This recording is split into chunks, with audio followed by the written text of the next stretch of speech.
Why do ecologically sound restoration projects still fail? From my brief experiences, I've seen that most of the projects that we have done, they had targets, they had numbers, they had figures, but tree survival does not necessarily mean as ecological recovery.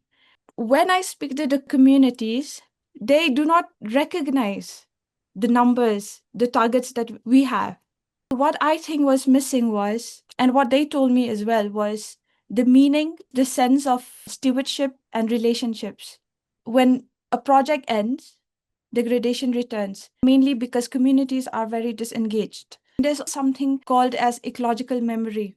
Most of the memories are built on stories, oral traditions. Whenever I speak to communities about any particular subject, whether it's on cats or on fish, I ask them, what do they think about this fish? They tell me stories about fish.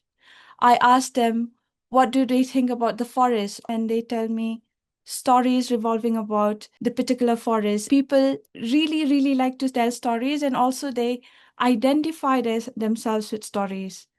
Indigenous ecological memory links culture, conservation, and governance, turning restoration from a technical exercise into a living community owned process. However, these traditions are not very, very encouraged. There's a gap between research communities, people who work at community conservation, and also with the communities. In the area that I'm working with, there is a huge economic inequality. On one side, there are trucks plying with coals, and on the other side, there is a community that is highly dissatisfied with their economic and also climatic situations. We are losing ecological memory, and we are losing taboos, we are losing rituals, we are losing the oral stories, the myths, the folklores. We will address this by having communities, elders, the biodiversity management committees, time, and also modern science. Restoration will not just be just ecological repair, but also the revival of relationships. We will select the sites, we will document the memories, map them, co design with the communities, and initiate a pilot restoration effort, train the locals as memory keepers, and also compile all the documentation and share back to the community. Cultural revival is more iterative than instant. It cannot be done in just in one consultative meetings. We'll have to have this conversation again and again to just give people space to open up. Time is very, very crucial here, because if we rush a project like this, it will look too technical and too fast for communities to absorb it. And trust building really, really takes time. The idea of the innovation grant really was to get people to start thinking on different ways that could benefit the entire member community and people who are practicing restoration in India. It was also meant to be something new, or something slightly unheard of, or something interesting that somebody's trying to explore. We are kind of doing this at a point where this project is just starting out, but we wanted to share with all of you. This is where Joanica wants to lead this project and really share these ideas out with you and give you a glimpse of the kind of work that she'll be undertaking. I think around mid last year, we had launched this innovation grant. And the idea of the innovation grant at that point of time was, can we see, can we seed some ways of thinking about ideas where we've come across new approaches towards restoration, which could benefit the larger community? Can we think about ways that if we can support projects that not only just develop these new methods, but at some way they could also be replicated across different landscapes and or across geographies, and what would that really be like, right? And the idea of the innovation grant really was to kind of get people to start thinking on different ways that could benefit the entire member community and people who are practicing restoration in India, and then become like one of those things that people can build upon over a period of time. So it was meant to be that. It was also meant to be something new, which or something slightly unheard of, or something interesting that somebody's trying to explore. So that's kind of where we started this from. We got a lot of applications and a lot of really, really good applications, but unfortunately, and for we could only support one at this point of time, and it was meant to be an experiment, really, to see how it would pan out. Um, so at this point of time, and in this particular, for this particular innovation grant site, what we, out of all the proposals that we found that we would want to kind of support this initiative at this point of time, which is being led by Joanica. And I'll just give you a bit of an idea about Joanica. Joanica works as a community conservationist. She's working at the intersection of research, community governance, and conservation. And her early field-based research was in mammal and fish ecology, which prompted her to focus on community-centric conservation and awareness. Right. More recently, her work is centered around on community wildlife conservation, particularly to the study of conservation of clouded leopards, other wildcats, and birds within community managed landscapes. Right. At a broader level, I think there's an increasing focus that Joannica had on indigenous ecological restoration and participatory approaches, which would be vital for strengthening community stewardship of biodiversity conservation. And as I think, as Joannica kind of takes us through uh, the kind of ideas that she has, so this is meant to be not as a this is not a completion of a project, but this is really the start of a project. So it's really kind of starting, we are kind of doing this at a point where this project is just starting out, but we wanted to share with all of you that this is what the project was, and this is where Joannica wants to lead this project and really share these ideas out with you and give you a glimpse of the kind of work that that she'll be undertaking.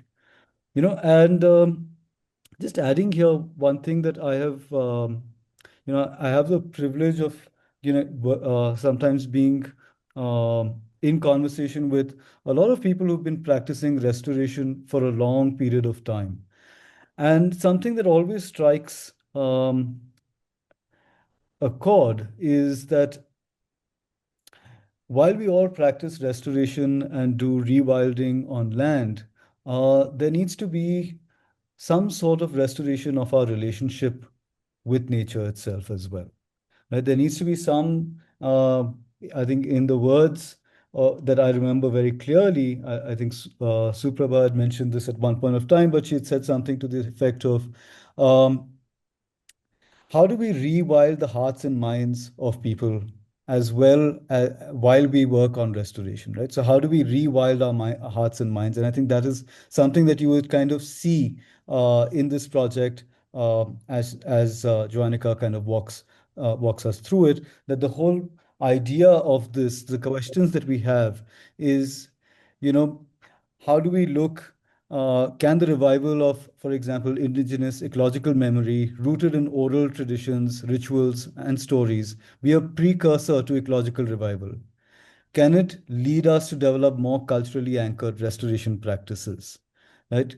Can it help us to go back to our roots and bring back and attempt to bring back what is lost in terms of community wisdom? So I will hand it over right now to Joannica. And Joannica, we are very happy to have you here with us right now to share about your work. So thank you so much, and we're very excited to hear what you have to say. Thank you so much, Arjun, for that introduction. Hello, everyone. My name is Joanica Jyrwa, and I am really deeply grateful to the entire ERA team for believing that this project is worth considering and worth implemented in my home state. And special thanks to the jury for considering the proposal.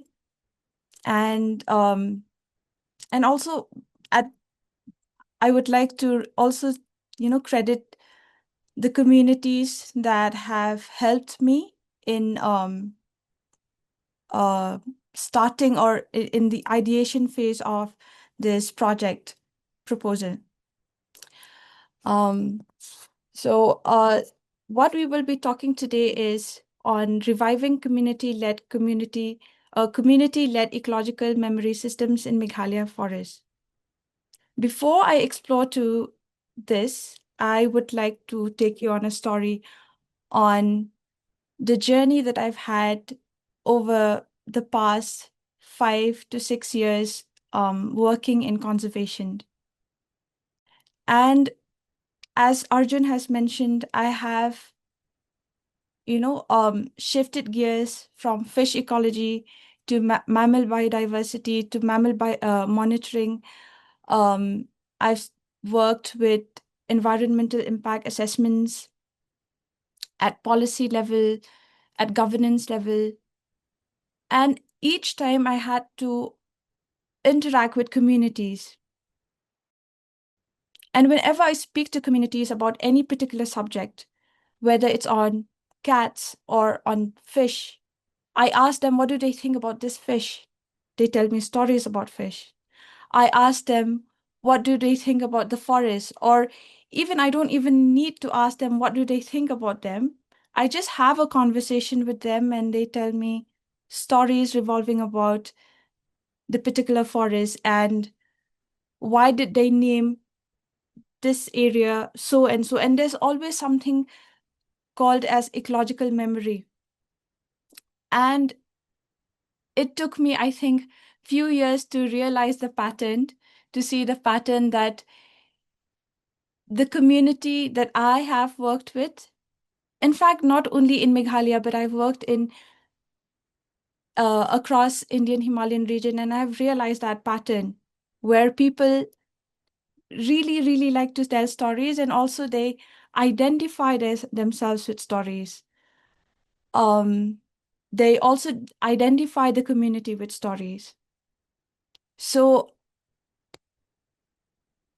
yes, so these were some of the times when I had discussed with them and I spoke to them about different projects that we were doing, and they always told me stories. So, yeah. So before I speak about the project, I want to ask this, why do ecologically sound restoration projects still fail? And if it's possible, if the participants can, put on the chat box, is it possible, Arjun, to?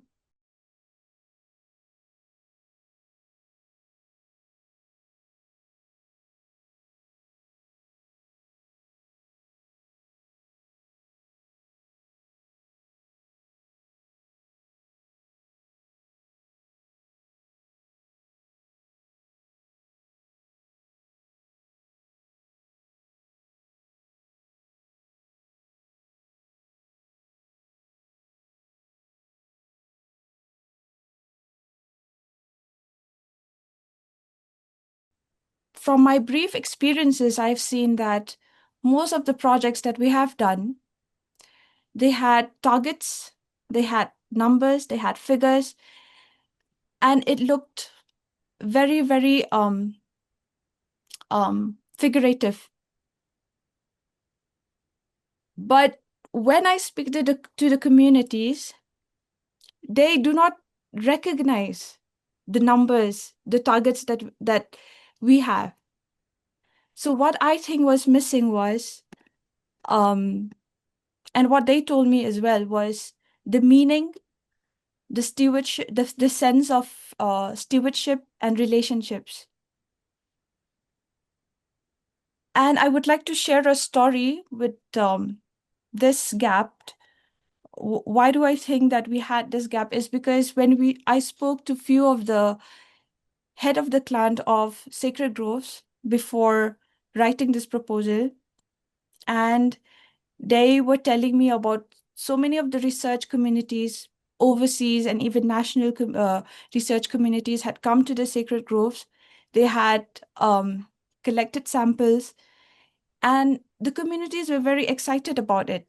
That they're going to get some recognition, or they're going to find something very different or unique. And then I asked them, what was the finding? And it's kind of sad to see that they said they don't know. The information was never returned back to the community. So the gap that was missing was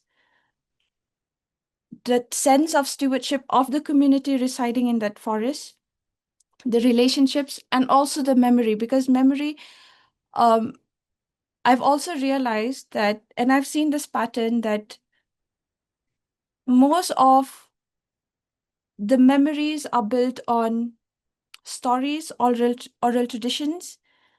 However, these traditions are not very, very encouraged. There's a gap between research communities, people who work at community conservation, and also with the communities.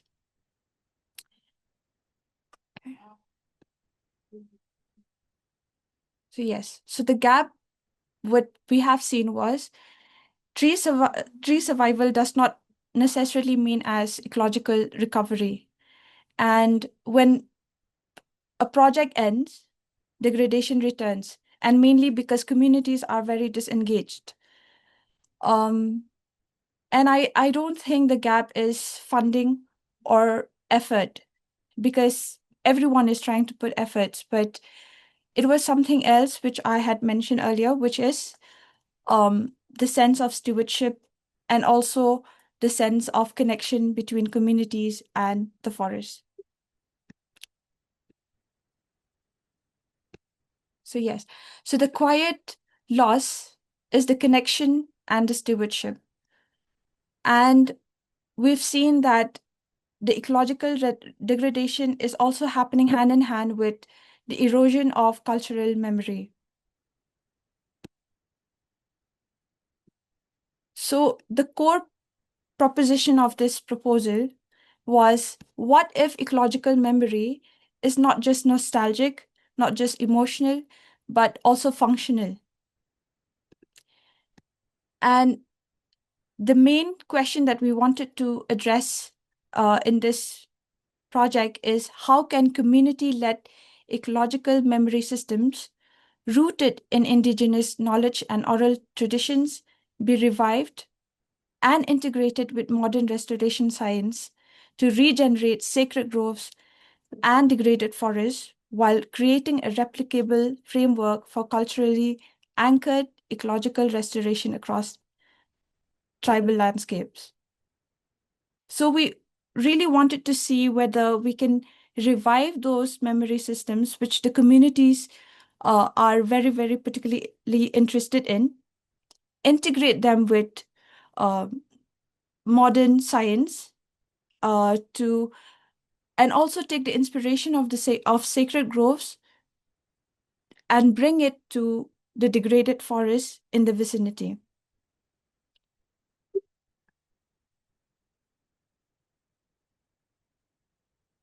Yes. So I think this is repetitive, but what we lost before we lost the forest, and we lost, we are losing that silent erosion of ecological memory, and we are losing taboos, we are losing rituals, we are losing the oral stories, the myths, the folklores, and this is what created the gap between um, sustainable eco-restoration.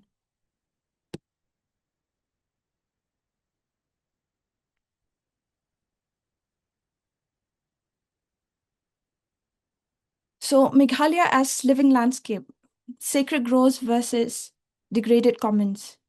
It is a well-known fact that Meghalaya has a lot of sacred groves, and most of them are in East Khasi Hills, which are well known. But the main question, what I wanted to asked was, why do sacred groves still persist?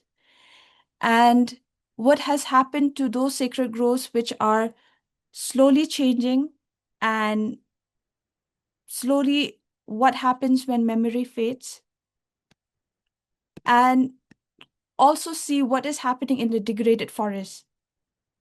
Basically, same ecology, but what is the reason for the different outcomes? And when I speak about ecological memory, I basically mean indigenous seasonal indicators, species relationships, land ethics, memories and associations, indigenous folklores and myths, and informal governance, which is at the local level.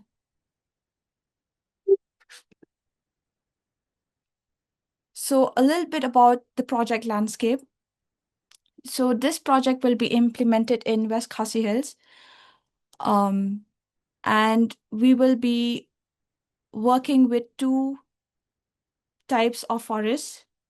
One is the sacred groves, where we will be doing a lot of documentation, memory mapping, and understand what still exists. And this will be consulted with the degraded forest common, the community forest, where consultations, co-design, and restoration pilot efforts will be taken place.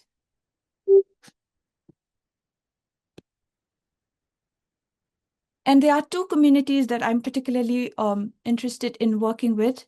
One is the Maram community, which is in Nongston, in West Khasi Hills. Maram community are usually in West Khasi Hills and Southwest Khasi Hills, and they are subtribes of the Khasis. And Maram community still have sacred groves. And the other community is the Lingam community, which is a hybrid culture blending Khasis and the Garos. And this particular community is very interesting because very less has been documented for them, about them. And in fact, when we had our first meeting with them, they were saying that they gave us an idea that they wanted to have um, a living museum for whatever, all the rituals, all the oral histories and traditions that they have. So our plan was to have a consultation meeting between these two communities, and also have a conversation where maybe both the parties might be inspired, and they can learn. Maybe Lingam community can learn from Maram community about the sacred groves, and Maram community can learn from the Lingam communities about the myths, the folklores, the memory systems. Why sacred groves first? Because they are memories reservoirs and not just forest patches.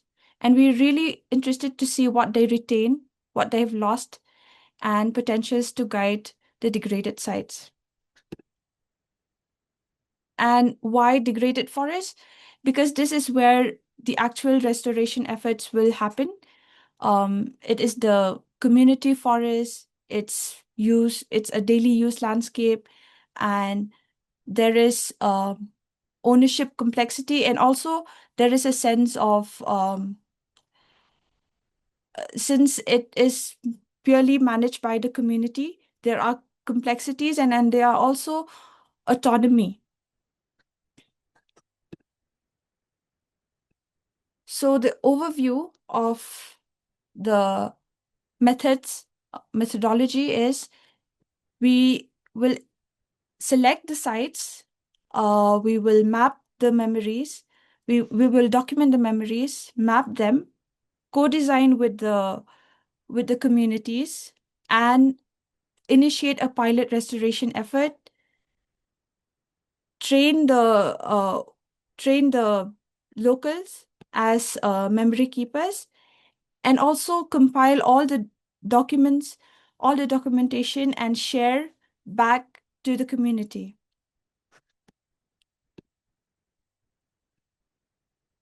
So basically, the theory of change is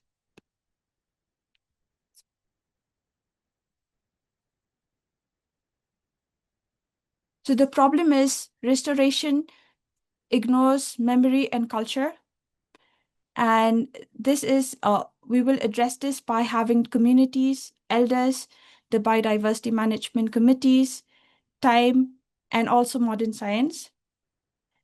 Our activities will be site selection, memory mapping, co-design, pilot restoration, capacity building, and the outcome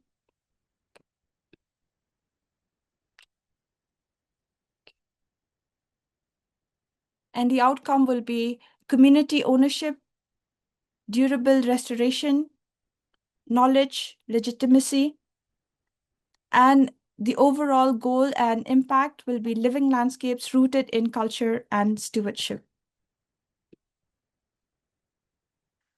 So we have completed with the first stage, which is community consultations and BMC engagement, consent, and readiness.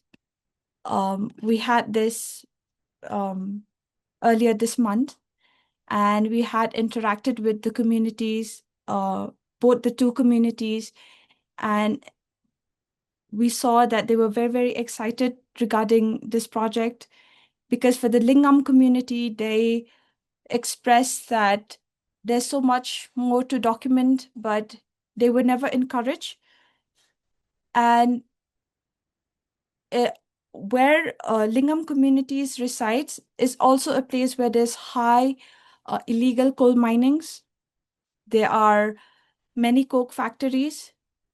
So they had expressed that they are very excited for some, and also because there's very, very less documentation on them. On the other hand, the Maram community are also very equally excited because of the story that I have shared earlier, that people have come to the sacred groves. They have, the researchers have come to the sacred groves. They have documented what was there, but it was never returned to the community. There's no actual documentation. So when we spoke to them that we will be documenting everything, and it will be with the communities, they were very, very excited about that as well. So we got the consent, and the next step is we will be mapping the storytelling, the stories, the folklores, the seasonal calendars, and we will have a consultative meeting between elders and the youth together. Yeah. And after the consultation meetings, we will be co-designing with the communities again for a pilot restoration effort. And because traditional indicators will guide us why, and science will guide us how. And we will be training mostly the youth and women for eco memory keepers, and the trainers will be the elders. During these meetings, the elders will be sharing what the wisdom, the oral histories, and the youth and women will be the ones who will be taking it forward. And the last step is to have a proper documentation, and which is through living landscape toolkits. We will be trying to document it in a memory atlas and a short documentary to share insights and enable replication across tribal across Meghalaya.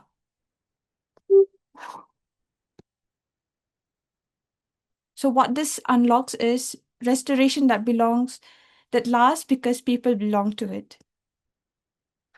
Okay. Um, so some of the strengths and the challenges, I've clubbed the strengths and challenges in both because sometimes what looks like as strength, there are also challenges and also vice versa. So the first challenge was aligning, which I can think of, is aligning traditional indicators with science because they may not agree. So that is, if you have any suggestions for this, because I think I assume that we might have this situation. Another is managing community expectations because this is going to be a very, very slow effort. And communities, especially in the area that I'm working with, there is a huge economic inequality. On one side, there are trucks plying with coals, and on the other side, there is a community that is highly um, dissatisfied with their economic and also climatic situations. Climate variability, shifting seasons, and climate uncertainty may disrupt both traditional indicators and also restoration planning. Institutional coordination. We in this project, we are trying to align and we are trying to collaborate with different communities like community institutions, BMCs, NGOs, administrative processes, to make it a very, very collaborated effort. This is really a strength, but it can also be a challenge because it might be time consuming. Timeline mismatch.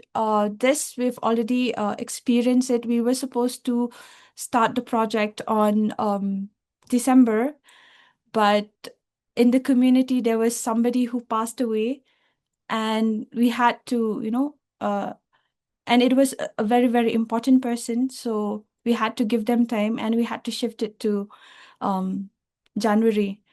So, and also time is very, very crucial here because if we rush a project like this, it will look very too technical and too fast for communities to absorb it. And trust building really, really takes time. And I've seen that in my experiences as well. It is not that people tell me at the first meeting that, this is the story or this is that story. It took us maybe 5 or 6 meetups that people will be sharing about their stories. So it does take time. And translating memory without dilution, and also separating the real stories from, just any stories. Intergenerational gaps.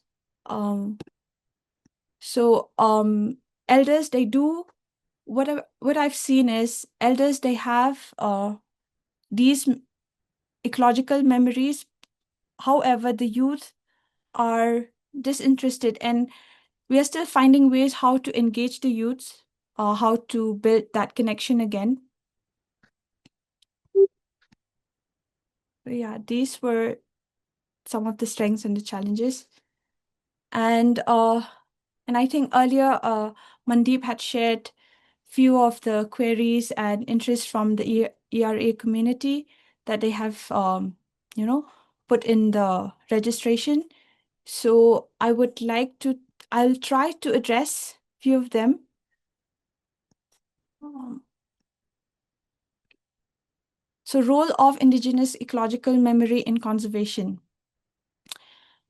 Basically, since it's still in the ideation phase and we have just started the project, I think ecological memory can only act as baseline in formal governance, and it has a huge potential for long-term monitoring. It also it also explains why certain landscapes still persist despite pressure. Like I've mentioned, this is a place where there's high illegal coal mining activities going on. And and memory is foundational to stewardship. I think another participant shared an interest on influence of on policy, and this is really my favorite query because um, I really want to talk about biodiversity management committees. What gives this project um, confidence is the inclusion of BMCs, because BMCs have been mandated by the government of India under Biodiversity Act 2002, and it is recognized by Meghalaya Biodiversity Board. So it makes it very easier to be as a bridge between governance and also memory. And memory-based frameworks can inform landscape-level restoration beyond protected areas. Another query was reviving cultural practices where connection is partly lost. We believe through this project that revival actually begins with remembering, with awareness, and so and that can be done only through documentation, um, and also keep it with people, with the community that can keep those information. Sometimes it just gets um, scattered in scientific papers, um, and I have nothing against scientific papers. I do write myself too, but there is it it it it would be it would have a greater impact if it goes back to the community. And another way is to have small non-performative practices like nature walks, storytelling rituals to reactivate deep or to reactivate deeper connections. And cultural revival is more iterative than instant. So we cannot, as I've mentioned before, it cannot be done in just in one consultative meetings. We'll have to have this conversation again and again to just give people space to, to open up.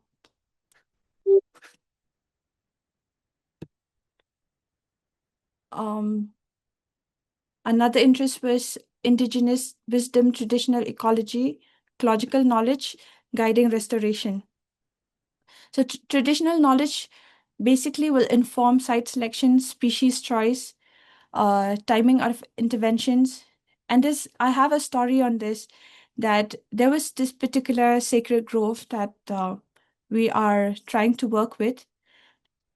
Um, it had a name called, because of the fact that there is one particular trees that uh, doesn't shed its leaf. It is evergreen throughout the year, and it has the sacred grove has given the name of the sacred grove because of that tree, and also because they have stories on around that tree. So they do have they do direct site selection, species choice, timing, and traditional indicators also often capture long term ecological change better than short term data.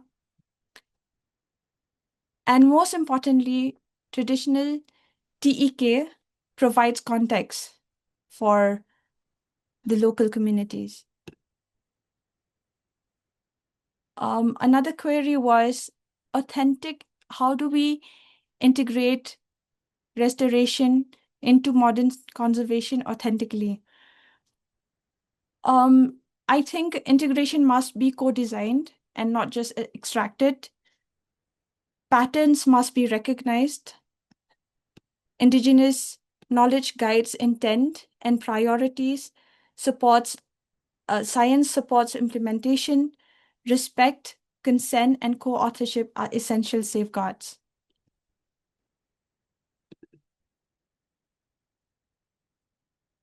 So just as a closing remark, Indigenous ecological memory links culture, conservation, and governance, turning restoration from a technical exercise into a living community-owned process. So the bigger vision of this project is to have a living landscape, I have missed here, but living landscape atlas across Indigenous geographies. And restoration will not just be just ecological repair, but also the revival of relationships. Thank you. Thank you, Joanica, for leading us through this. And just it was really fantastic to kind of hear you explain about the entire project and how you plan to take it on. Just there are already a lot of questions coming in at the Q&A, and we'll move into the Q&A soon. I just wanted to, before we move on to that, I wanted to also share a little bit of an acknowledgement to the jury members who had made this who had helped us in selecting this final project. And I'm going to just name them right now. So I would like to really thank Dr. Anita Varghese, Pradeep Krishan, who actually were kind of steering the innovation grant and being part of it from the starting. So this is so they had kind of worked together to kind of make this happen. We had people who had helped in reviewing this was sorry, people who had helped in reviewing this was Suprabha Seshan, Aditya from ATRI and our policy desk, Naveen from Adavi Trust and part of the education capacity building desk. So he had helped us, they had also helped us review the applications. And of course, the final jury panel, which was Ankila Hiramat, Aditeshwar Seth, Pranay Lal, Siddharth Rao, and yeah, and Aparna Vatve had also kind of helped us out in reviewing all these applications and helping us through the whole innovation grant process. So thank you so much for presenting your work, Joanica, and thank you so much for the jury members as well for this. And we can move into Q&A. Mandeep, could I ask you to host from this point onwards? It was from Malvika. And I think Malvika asked in the chat was, how do you get access to degraded lands, and are they state-owned or community reserves or private? So most of them are community reserves. However, before getting access to these forests, our approach is to always go through biodiversity board and also BMCs to get an official permission from them, and then we go to the communities. But most of the forests that we are working in are community owned. Thanks for that, Joanica. We have a question from Mukul, who's asking if there are any incentives for the community participants, and what's the motivation for the community to participate in this, in conservation and restoration in general. So we have allotted in the budget as a local honorarium and a stipend of sorts for them. But apart from that, I think we were lucky to see that there was a very deep interest from the community side that they wanted this to be documented, and they wanted control and autonomy over what is being documented. So that is one of the, if I can say, incentives for the community.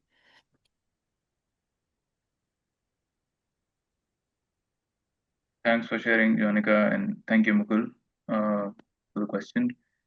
Moving on, we have one from Mahima, who asks, alongside women, if you'll be making efforts to get the youth also involved.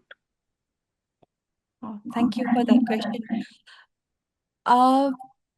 We are trying, and one of our objectives is to involve women and youth. But yes, one of the challenges, and if you remember, I had mentioned in my previous slide that um, engaging youth is a little challenging for us because of the gap and the disconnection that and there's also the intergenerational gaps. But yes, we will be trying to engage youths more and women, if that answers the question.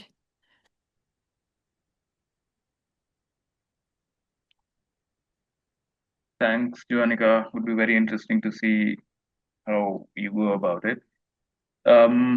Moving on, we have a question from an anonymous attendee who asks, I'll just read it out. How do we bridge the connection between research papers and local communities? They also ask, what does restoration give back to the local communities? Meaning, how do they believe that they might/will benefit from it? Okay. What was the first question, the first part? Sorry. Basically, it was about bridging the connection between research papers and local communities. Yes, exactly. That is what we are trying to do from here is we will not be just developing research papers in this project. We will be having and co-designing with the communities the memory atlas, the documentation part, and it will be at the ownership of the community, at the ownership of the BMCs, and how do we bridge?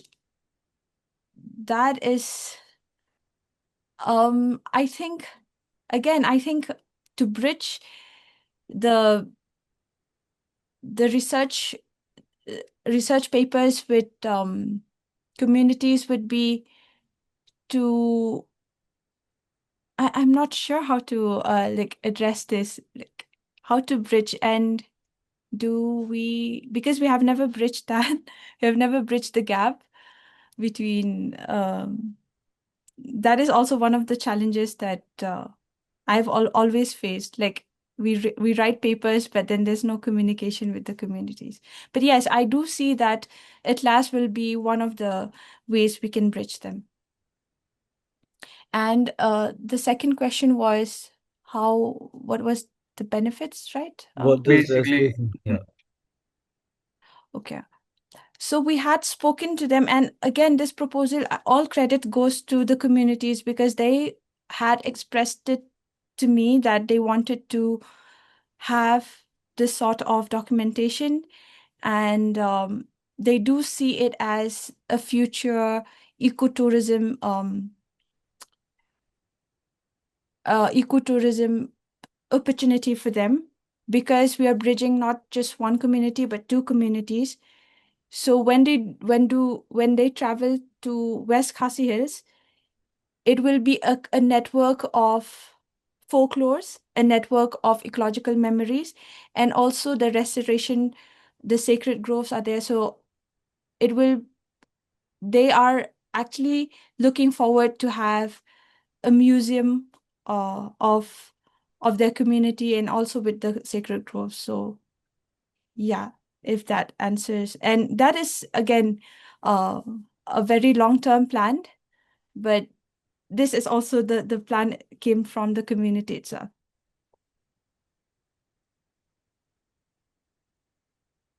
thank you, Joanica. I was just thinking perhaps there may be a way that will emerge from the work that you do in the time to come, but which maybe links research in local communities. Perhaps there'll be an answer at a later point. Um, Yes. Thanks. Sorry, Mandeep. Yes. So one of the the short-term goal is to have, after the atlas, the memory atlas and the documentary, is also to try for a PBR, it, a basic PBR of all the BMCs. And once they have the PBR, then they can try to economize, also search for opportunities to, so when researchers or people from outside visit the sacred groves, they will be having certain kind of entry fees or things like that as alternative livelihoods, and also be like trained in um, nature walks. This is where the role of eco memory keepers will be prominent. So yeah, some of the ways that the communities have discussed with me were those. Got it. Thanks for that, Jonica. Um, we have a question from Rudra, who, first of all, compliments you on your presentation, and he's curious to know what processes of documentation for stories you will employ. For example, converting it from a verbal communication into digitizing it. So he's basically curious about the processes that you will employ. Uh, we are also curious, to be very honest. Our basic plan is to document through um, written. We will be documenting it in written text, and also will have a short documentary, video documentary. But we may explore other uh, options as well. Thanks for that, Joanica. It leads me to this. Uh, Actually, I can save my questions for you later. We can discuss them later. But thanks for that. Aparna is asking, what kind of help would you need from ecological scientists as you embark on this project? I think the we will be struggling with deciding the native species, and also the systematic modern practices, because the main challenges that we have faced was that in our previous projects, few of them were monoculture plantations, others were um, economically viable species, but they are not native species. So deciding on that line and having a proper plan is where we'll be needing help from the scientific community.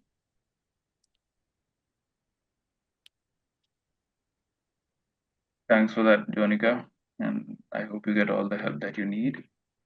We have some questions oriented around pulling youth into this, and around the theme of exclusion. So maybe we can take a few of those. So the first one is from Abhijit, who I'll just read out his comment. So he says, elders having more knowledge and experiences, while younger generations are not familiar with many of the rituals related to nature.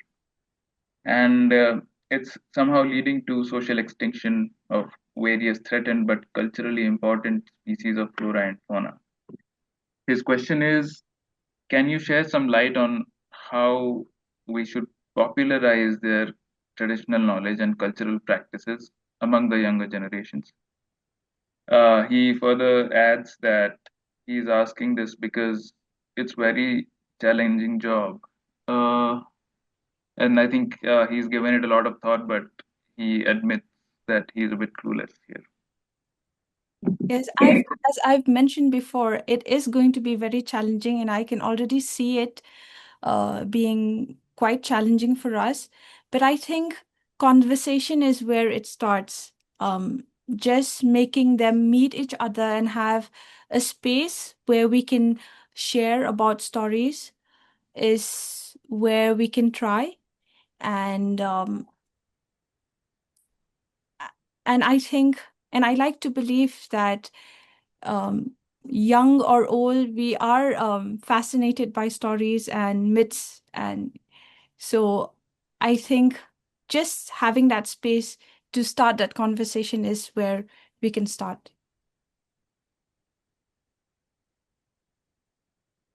Thanks for that, Joanica.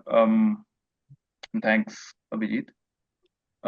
We have a question from an anonymous attendee in a similar vein, who asks, what according to you is basically what happens to the traditional ecological knowledge when youth are excluded from the land, and how can restoration projects create space for intergenerational knowledge sharing? So what happens is it breaks the continuity um of a sense of that we should restore or we should, preserve that area. It breaks that continuum, the continuity. And also, and I have an example for that because I have seen that whenever I interact with the youths and I ask them about forest, they don't really have many stories. It's always the older generations that have stories. And where the younger generations are taking over as headmen or gauburas, they are slowly looking for other opportunities, which is contradicting to restoration. So yeah. So what was the question again, Mandeep? What did it answer? Basically, what happens to traditional ecological knowledge when youth have been excluded from the land? Yes, so it And breaks the continuity. I think an add on to that was how restoration projects can create space for intergenerational knowledge sharing. Okay. Yes, and having that space for the conversation to at least start, just to seed that awareness and um, also yeah, exactly, basically awareness. Got it. Thanks for sharing that, Joanica. We have an interesting question once again from an anonymous attendee about this, you know, tussle that happens between science and how communities see things. So the question is basically, according to you, who defines degradation, quote unquote degradation, in scientific models, and how do communities define it? And a sort of follow up to that is, what time scale does science use, and what time scale does community knowledge use?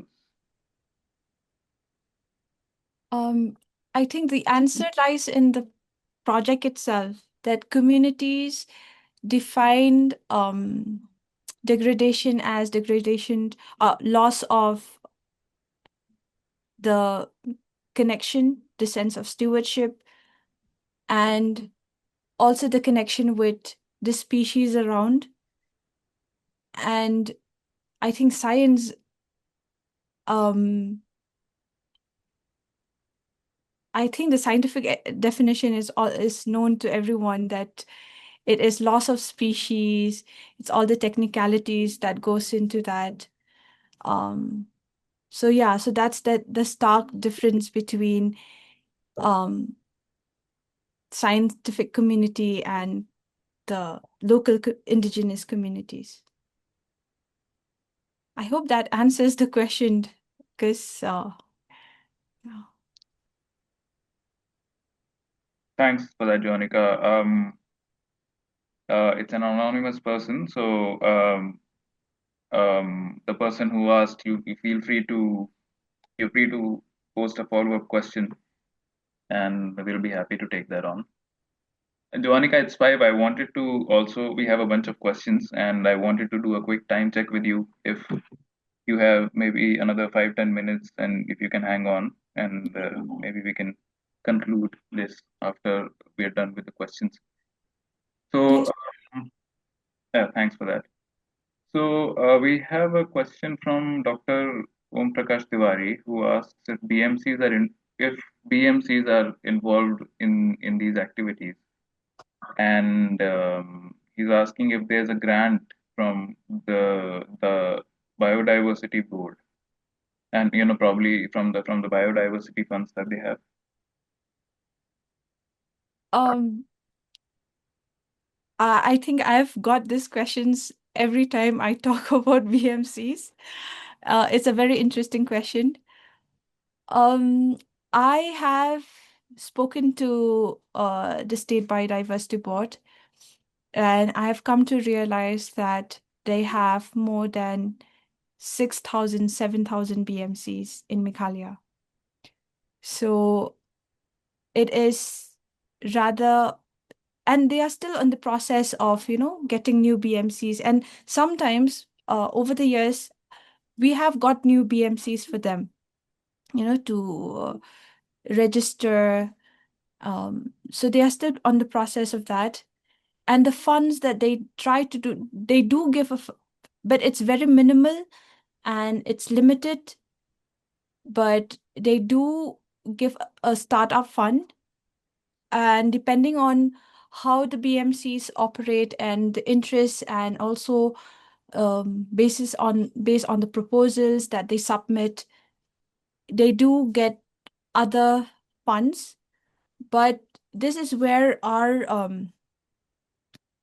role comes into play, where we not only rely on um, government funds, but we also try to get different funds from different funding agencies. But yes, they do give a startup fund. It's minimal and limited, but they do try to. We have come across a few of the BMCs that we have worked with, that they do try to provide. Once we just tell them that these are the BMCs we are working with, they put them on priority, and then they disperse the startup funds for administrative purposes. And there's also something else that Meghalaya is doing, is payment for ecosystem services. So that is also one of the funds that they get um, to the communities. Thanks for sharing, Joanica, and thank you, Dr. Tiwari. Joanica, may you get all the funds that you need to do this work. Thank you. Since we have some time, I would like to go to the question that I had, but Okay. so I'm not really familiar with the Khasi tribe, but my question depends on whether the Khasi tribe has the language that they speak has a written script already, or do they follow a strictly oral language? We do have a script, and it was, but it's highly influenced by um, the Britishers. And in fact, our alphabets were also, made by one of uh, an English person. So yeah, we do have scripts, but the the the challenge lies in the different dialects. When I go to these communities, I speak a very general Khasi uh, language, and the communities that I work with, they speak a different dialect again. So yeah, that is. Does that answer the question, or you know? My question was, so I've read this very interesting theory how transitioning from a purely oral language to a language that has written script fundamentally changes the way we perceive reality. And Yeah. it's a long theory. We can perhaps have a conversation about it later. So I think it Yes. would have been more relevant if um, if the if the Khasi language had been a strictly oral one, but because it's not, perhaps I'll wait for a time till you also have worked with communities that follow, that have a strictly oral language, and but it's a very interesting theory. Um, okay, I think we have one more. Yeah, we have a question from Pushkar, uh, who says, recently a study that linked age-old folklore to old-growth savannas has been published by Nerlikar from Maharashtra. Hope that helps orient your study likewise. Also, what do you so Pushkar's question is, what got you interested in community ecology and conservation, and to then planning a study as such? Um, so it started when I was working in Arunachal in wildlife conservation, and I started speaking to people. And my basic interest was on wildlife conservation. But I started, like, through experiences, through interactions, I realized that if I wanted to conserve forests, or if I wanted to work on in this line, I will have to talk to the people who are the local stewards. And I got more interested in the human dimensions of it.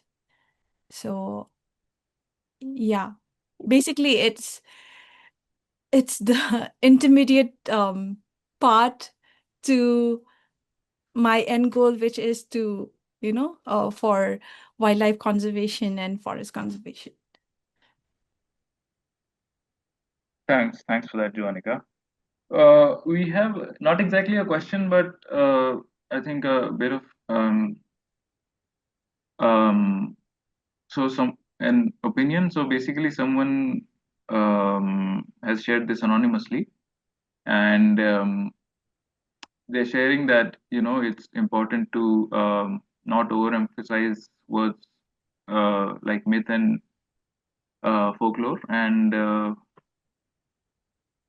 implying that maybe there's an ultimate truth such as science. um, but I think they feel that it's important to phrase these stories as histories and realities. And they're saying that this relates to the question about indigenous indicators not overlapping with science and what to do about it. So, yeah, they're basically saying that it's important to take indigenous knowledge seriously and prioritize it over scientific expertise. Oh, wow. Okay. So, yeah, I think we have a bunch of um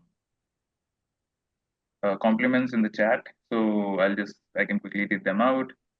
Dr. Aparna says thank you very much, and she'll be happy to get her colleagues from the Northeast to help you out in any way that you need. And Mahima thanks you for answering the question that she had. Aparna also says it was wonderful to listen to you, and it's very exciting and very challenging work, and she wishes you well. Madhura, in the same vein, says, the presentation was lovely and congratulates you and wishes you well. And we have one more question if you have the time. I think it's just come in. So Simran, I think we can make this the last one. So Simran asks, in your experience, what makes it difficult for women to participate? Oh, very interesting questions. What makes it difficult for women to participate in conservation, and what has helped them overcome these barriers? Okay. I can only answer from the perspective of my home state, and also about the current situation in my community. One of the um reasons, I think, this might be speculative, but one of the reasons is that Khasi tribe is mostly matrilineal, and most of the jobs and the house responsibilities are much taken by the women. And There was another reason that I thought of, but and also because of the responsibilities that as homemakers that they do not get to participate. And another reason also is I've seen that most of the women, they have a sense of feeling limited or not capable to explore forests, and they are scared. So yeah, I think those two, but I can think only of those two, and they might be speculative as well. I'm not sure. Maybe I'll get back to you after the the project ends, and if I see more like insights on that. Just adding here that Joanica is also a member of the community. So Joanica, forgive me for saying this, but you can haggle her with all your questions you want. But for now, I think with this we can call it a webinar. We are at the end of questions, and thank you once again, Joanica, for making time and sharing your the pathway ahead. It's a very interesting idea, and we really look forward to how this pans out. And And Simran, also, thank you. sorry, Please go on. I have seen that there was a couple of responses regarding the why do ecologically sound restoration projects still fail? Is there a way that I can get these responses, Mandeep? Yes, definitely. I'll share the chat file with you. And I was also thinking we'll figure out a way to incorporate them in the webinar recording. So it's accessible to everyone who watches the recording. Okay. Yeah. Pushkar says thank you for this insightful talk and best wishes to you and your team. Pranav also conveys his thanks. So does Simran. So yeah, with this, I think we can close till the next time you join us with the next set of updates. Thank you. Thank everyone. you so much for this opportunity. Yeah. Good day, everyone. Good evening. Good evening. Bye-bye. Thank you, everyone. Bye bye. Bye-bye.